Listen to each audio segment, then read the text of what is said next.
Once we've got one or several concepts that we think and our client thinks is worth pursuing, we take those into detailed designs and then subjecting those designs to a whole range of engineering analysis. This is where we take it from a fluffy idea that has a lot of fuzzy edges and start hardening those down to a more solid concept.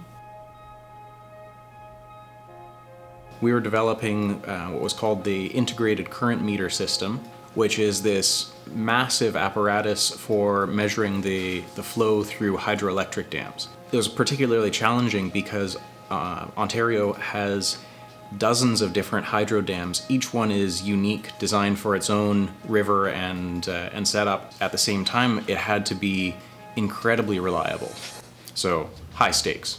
And so we had to prototype several different joint strategies that would withstand the loads that we were placing on them and be reliable in the long term in this corrosive environment. Most recently, we've worked on the design of a high-performance battery pack for a motorcycle. It's important in the design of electric vehicles to predict the temperatures that you'll see on a battery pack, because as you discharge the battery, it can heat up quite a bit. And in order to preserve the kind of longevity of the battery life, you want to keep them as cool as possible.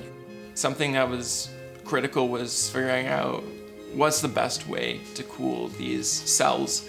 Is it the orientation of the cells? Is it adding heat pipes? Where are we gonna direct the heat pipes to? How are we gonna make things fit securely and have good thermal contact? So using various software tools, for example, computer-aided design and computational fluid dynamics packages, we can kind of model the products that we're currently developing and also run simulations on them to make sure that we're getting an accurate simulated model of the real-life scenario.